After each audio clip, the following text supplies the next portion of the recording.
김용준 노무사라고 하고요. 노동위원회에서 올해 6월 1일부터 실시된 고용상 성차별과 직장 내 성희롱 시정제도에 대한 과제를 하도록 하겠습니다. 우선 제가 지금 새로 PPT로 해가지고 좀 작게 보이긴 하는데 일단은 이제 지금 이제 성차별 제도에서 먼저 말씀드리고 두 번째로 이제 성희롱 사건 넘어갈 건데요. 성차별 제도 같은 경우에는 이제 사용자가 근로자에 대한 차별적 처우를 했었을 때 그거를 구제 대상으로 하고 있습니다. 그래서 사용자 같은 경우에는 근로자를 사용하는 모든 사업장이어가지고 근로자가 한 명 이상이어도 무조건 이제 구제 시정 신청이 가능하고요. 그다음에 이제 근로자를 봤었을 때는 당연히 금기법상 근로자가 되는데 여기 고용상 성차별의 범위에서 모집과 채용에서도 불리한 처우가 인정이 되기 때문에 취업할 의사를 가진 것으로 객관적으로 확인되는 사람도 시정 신청을 할 수가 있습니다. 그런데 이 객관적으로 확인된다라는 거는 뭐 응시원서를 제출한다는 거나 아니면 면접을 간다라거나 아니면은 뭐 채용의 기회 자체가 열려있지 않으면은 뭐 유선 문의를 한다라거나 그 정도 되어야지 이제 인정을 해주는 것 같고요. 그래서 이제 여기 차별적 처우라고 봤었을 때는 뭐 이러한 그 여러 가지 사유들 때문에 불리한 조치를 하는 경우를 이야기를 하고 있습니다. 여기에서는 명시적으로 직접적인 차별을 하는 경우도 되고 간접 차별이라고 해가지고 외형상으로는 중립적으로 보이는데 뭐 이렇게 결과상으로 봤었을 때 한 성에만 불리한 결과가 나타나는 것. 뭐 예컨대 군필자에 대해서 10만 원을 더 준다라고 하면은 여성도 군대를 갈 수 있지만은 거의 대부분 가지 않으니까 그 수당의 수혜 대상은 거의 남성이 되기 때문에 그런 간접 차별도 포함이 된다라고 볼 수 있겠습니다. 그리고 이 차별 시정 신청의 특이점은 그 제척 기간 자체가 6개월입니다. 그래서 어떤 구체적인 행위가 있는 경우에는 그날로부터 6개월. 그다음에 이제 그 계속적인 처우의 차별인 경우에는 그 계속적인 처우가 종료된 날로부터 6개월 이내에 시정 신청을 할 수 있고요. 그래서 이 이슈는 부당해고 구제 신청이랑 같이 병행도 가능한데 각각의 제척 기간이 다릅니다. 부당해고 구제 신청 같은 경우에는 3개월의 제척 기간을 가지고 있어서 거기서 이렇게 제척 기간이 다름으로 인해 가지고 생기는 이슈도 조금 있을 것 같아서 그건 마지막에 정리를 하도록 하겠습니다. 당연히 노동위원회 자체에서는 이 사건이 접수가 되면 시정이익을 판단을 할 겁니다. 시정이익이 부정되는 경우에는 각하 처분을 할 것이고 시정이익이 인정되는 경우에는 당연히 이제 본안 판단으로 넘어갈 것이고요. 그리고 이제 퇴직을 해서 근로관계가 종료된 경우에도 뭐 이런 한 시정 신청이 인용되어 가지고 어떤 구체적인 이익이 발생한다. 그래서 제가 봤을 때는 아마 임금이나 뭐 금품상의 차별이 가장 대표적일 것 같은데 이러한 경우에는 퇴직을 한 자도 이런 시정 신청의 신청을 할 수가 있다라고 보여집니다. 그리고 이제 고용상 성차별 같은 경우에는 이제 구체적인 그 시정의 대상이 보시는 것처럼 5가지의 종류로 나눠져 있을 것 같습니다. 요거는 그 남녀구편법에 뭐 7조, 8조, 9조, 10조, 11조까지 해서 이제 그 조문이 다 나와 있거든요. 그래서 이제 하나씩 설명을 드리면은 모집 채용 같은 경우에는 사용자는 근로자를 모집할 때 남녀를 차별해서는 안 된다. 그래서 이제 특정한 성을 모집을 한다라거나 아니면 특정 성에게 불리한 형태의 고용 조건을 제시하는 것들이 그 예가 될 것이고요. 그 다음에 이제 그 남녀구편법 제7조 2항과 관련해서는 성별과 관련 있는 신체적 조건이 명시가 되었을 때, 뭐 예컨대 키가 특별한 어떤 그 키에 제한이 필요 없음에도 불구하고 키가 뭐 180 이상이 된다라고 했었을 때는 거의 대부분 180 이상이 되는 남성만 채용 기회를 가질 수 있을 거기 때문에 뭐 그러한 신체적 조건이 채용 조건으로 됐었을 때도 시정 신청 대상이 될 것이고요. 그리고 임금상 차별 같은 경우에는 많은 이슈에서 다뤄왔기 때문에 뭐 특별한 크게 길게 설명을 하진 않겠습니다. 그래서 동일 같이 동일 노정을 하는데 성별에 따른 그 임금상 차별이 있는 경우에 그 시정 대상이 될 것이고요. 그때 판단 조건은 기술, 무력, 책임, 자복 조건 그 4가지를 대상으로 한다라고 보시면 될 것 같습니다.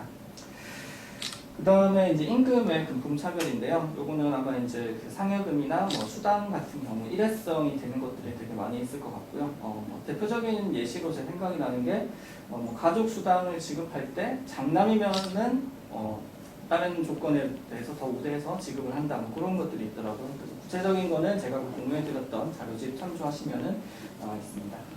그리고 교육 배치 승진상 불리한 처우 같은 경우에도 교육 훈련이나 이런 기회 자체를 배제하거나 아니면 신청할 수 있는 조건을 달리하는 경우, 그 다음에 실무상 문제가 많이 되는 경우는 배치의 문제인 것 같은데요. 뭐 예시로 들어져 있던 사례가 뭐 이렇게 그 학교 선생님인데 교문 지도 같은 것들이 필요할 때 남성 교사를 우대한다라는 그런 경우가 있었는데, 그런 것들도 고용상 성차별로 인정이 된 사례가 있고요. 그 다음에 뭐 퇴직 해고상 불리한 처우, 그래서 뭐 정년을 달리 정한다라거나, 그 다음에 임신, 혼인, 출산 등을 이유로 퇴직을 강요한다라거나 혹은 퇴직 대상으로 선정한다라거나, 또는 해고 이슈와 관련해서 경영상 해고할 때도 특정성을 우선 해고 대상자로 선정하는 것들이 불리한 처우가 될 것 같습니다. 그런데 이제 이러한 불리한 처우가 있었다고 해서 무조건 다 차별 시정이 대상이 되는 건 아니고, 합리적 이유가 있는지에 대한 판단이 또 추가적으로 있게 되는 거죠.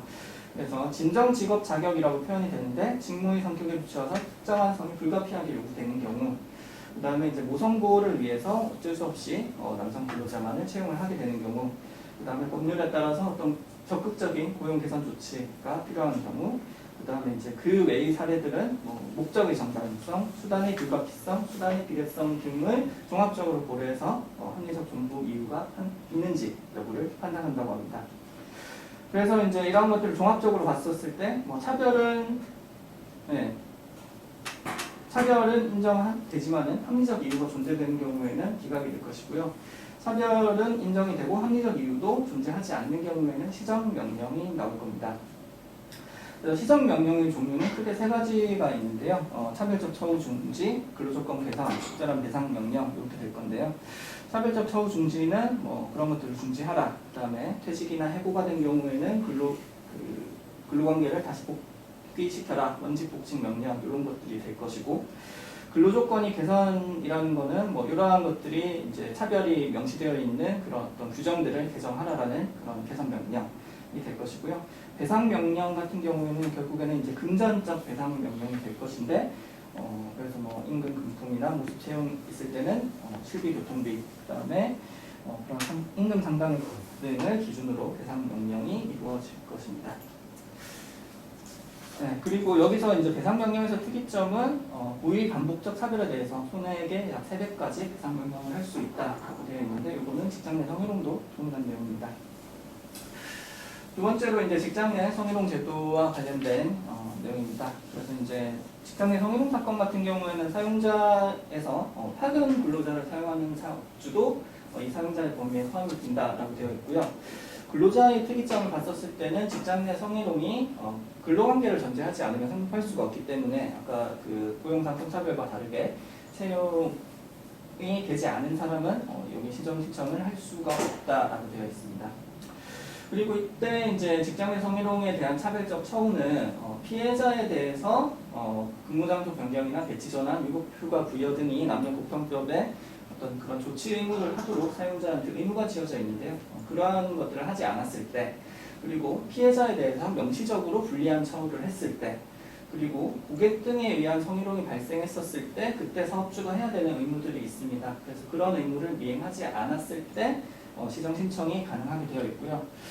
여기도 마찬가지로 6개월의 제척기간이 적용이 되는데, 피해자에 대한 직접적인 불리한 처우는 계속되는 처우까지 인정을 해줍니다. 그래서 불리한 처우가 계속되고 있으면 그 종료 기간을 기준으로 6개월을 신청을 할 수가 있는데, 피해자에 대해서 사용자가 조치를 해야 되는 것들은 계속되는 처우로 인정을 하지 않고 있습니다. 그래서 이때는 근로자가 요청을 했었을 때 사업주가 조치를 하지 않았을 경우, 혹은 사업주가 조치를 했는데 부적절한 조치였을 경우는 그 조치일로부터 6개월, 혹은 조치를 하지 않은 날로부터 6개월이 기산이 됩니다. 시정이익 판단은 아까 고용상 성차별이랑 마찬가지로 보시면 될 것 같고요. 그다음 이제 적절한 조치 의무 위반이랑 불리한 처우에 대해서 각각 말씀을 드리면은, 적절한 조치 의무 위반 같은 경우에는 남녀공평법 제14조와 14조의 2에 있는 의무를 이행하지 않았을 때 조치 의무 위반으로 보고 있습니다. 그래서 조치 의무 위반이 성립하는 요건은 직장 내 성희롱 발생 사실이 확인이 되어야 됩니다. 그래서 자체적으로 회사에서 조사를 해서 이게 직장 내 성희롱이다라는 판단을 내리거나 아니면 고용노동부의 진정을 통해 가지고 이것은 직장 내 성희롱이라는 명시적인 판단이 일단 있어야 되고요.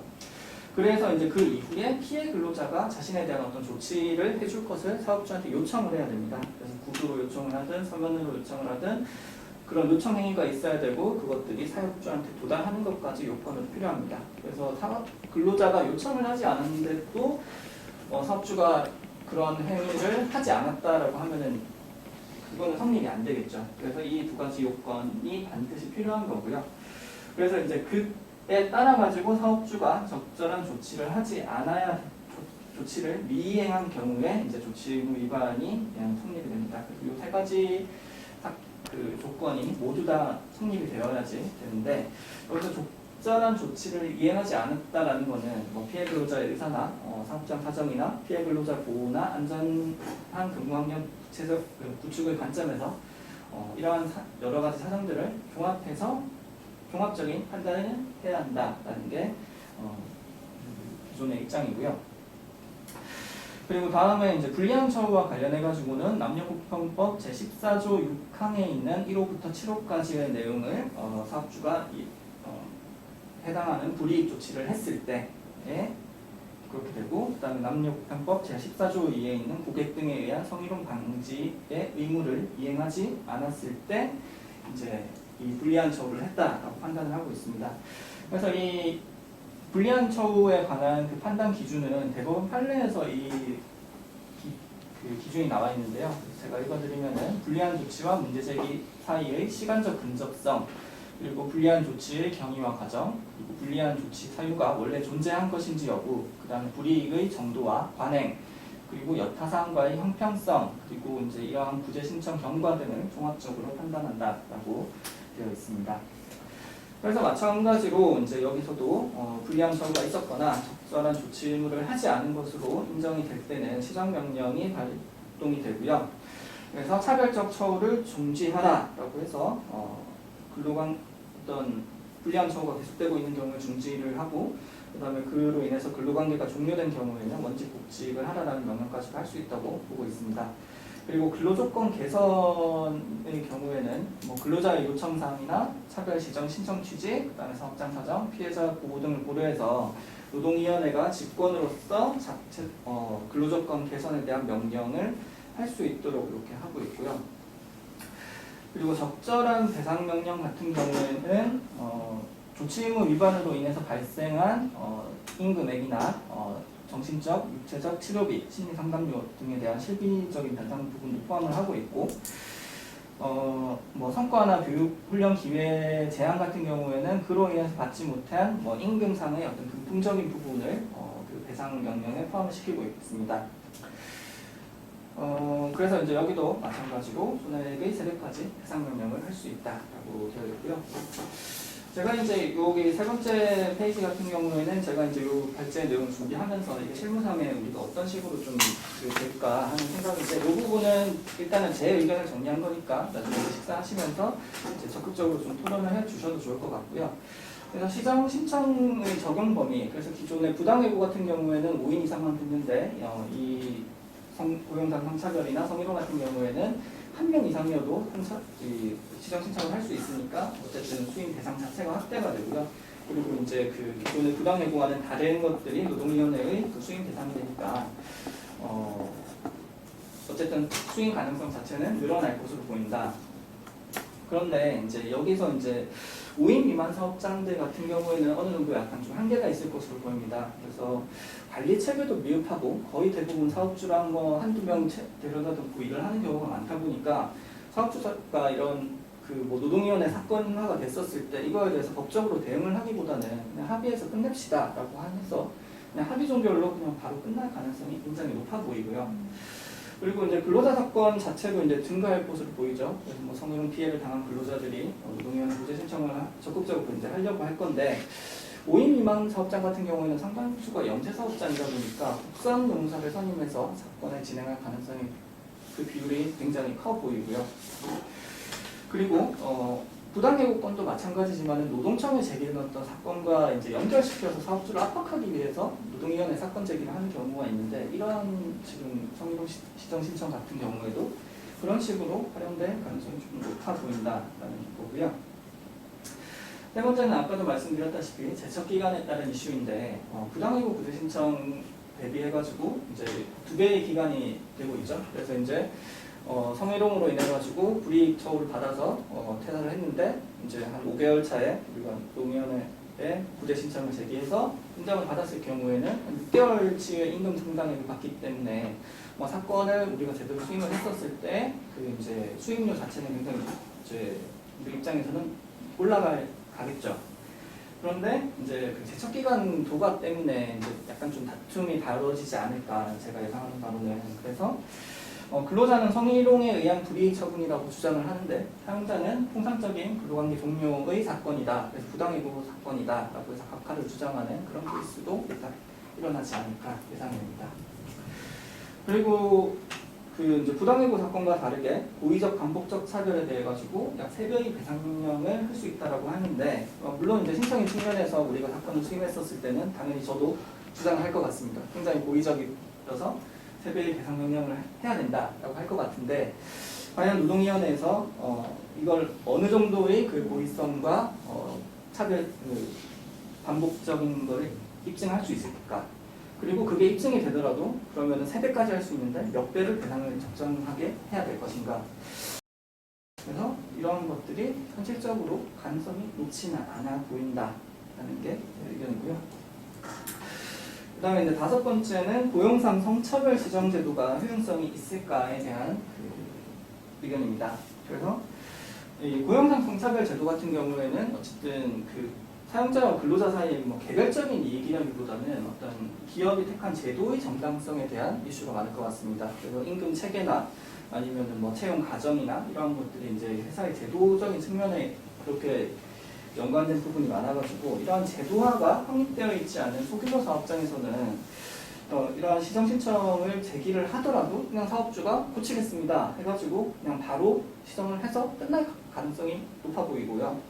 반대로 이제 대규모 사업장 같은 경우에는 특히 이제 또 노조가 조직되어 있는 사업장 같은 경우에는 과연 이게 기존에는 다 이제 법원에 가서 이제 법원으로 바로 갔단 말이죠. 근데 노동위원회 절차가 생겼다고 해서 이게 노동위원회를 한번 거쳐서 갈까?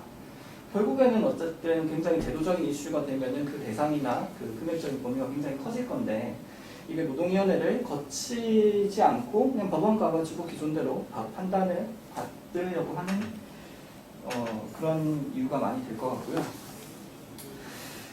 그리고 이제 마찬가지로 이 고용상 성차별 시정을 했었을 때 소규모 사업장 같은 경우에는 금전 배상액이 얼마나 될까? 라는 부분도 조금 의문이 들더라고요. 그래서 어쨌든 임금상의 차별이 있어야 되는데 예컨대 10만 원짜리 수당을 가지고 5명 있는 사업장에서 하면은 50만 원밖에 안 되는데 5,000명 있는 사업장이면은 억 단위가 넘어가는 금액이 되니까 그래서 이거는 아마 규모가 클수록 효용성이 큰 제도인데 거기서는 노동위원회를 거치지 않고 바로 법원으로 많이 가지 않을까 그런 생각이 좀 들고 있습니다. 그리고 그 시정 조치, 시정 명령 중에서 근로조건 개선 요구를 했었을 때 과연 노동위원회에서 얼마나 구체적이고 개별적인 그다음에 이제 개선 요구를 할 수 있을지. 그래서 이런 것들은 아직 개선 요구 사례가 나오지 않았기 때문에 모르는 것 때문에 향후에 개선 요구가 나왔을 때 어느 정도의 수준이 나온다는 거에 대해서는 저희가 좀 지속적으로 봐야 할 필요가 있을 것 같고요. 그리고 이제 결과가 나왔을 때 차별적 처우는 사업주가 잘못했다라고 인정을 하더라도 근데 그 개선 요구가 같이 따라 나왔을 때 그 개선 요구 자체에 대해서 인정을 하지 않는 경우 이거는 좀 우리 할 수 없는데요? 라고 했을 때 그럼 이것만 가지고 중노위에 다시 재심 청구가 가능할까? 라는 부분도 조금 생각이 되더라고요. 그래서 이 부분은 일단 제 의견을 정리한 거니까 나중에 좀 다 같이 토론을 하면서 이야기를 해봤으면 좋겠습니다. 네, 감사합니다.